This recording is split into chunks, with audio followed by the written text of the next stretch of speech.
In Dexter's podcast, Devon Larratt talked about the incredible strength of the Ukrainian team and shared a recent anecdote. Jokingly, he proclaimed himself the king of Ukraine when facing their top athletes in the 105 kilos division, Oleg Petrenko on the right arm and Oleg Zhokh on the left. Ukraine has a really strong squad in the house. You know, there's a ton of, and I started just messing around with them, saying I was the king of Ukraine and everything. And I said at 105, I said I'd cut to 105, and right hand I'd pull Petrenko, and left hand I'd pull Oleg Zhokh.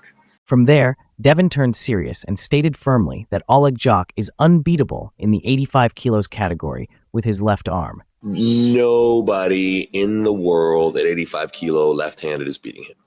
Devon mentioned Oleg Petrenko as the king of the 95 kilos class and speculated about a hypothetical 100 kilos match between Zhokh and the 105 kilos champion, Alizhan Muratov. And when you go to 95, it's Petrenko.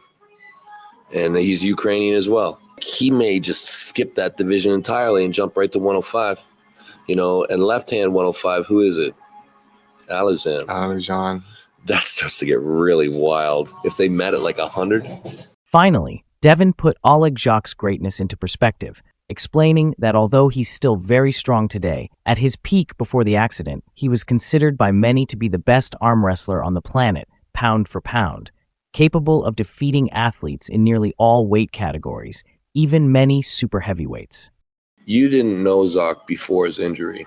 So I've heard of crazy stories. He'd come into a tournament at like 165 or 170 and win every single class and make it just look like nothing. And then maybe in the super heavyweights, maybe, depending on who was there, he might have a hard time. So you don't think that Zhokh's is back to his prime?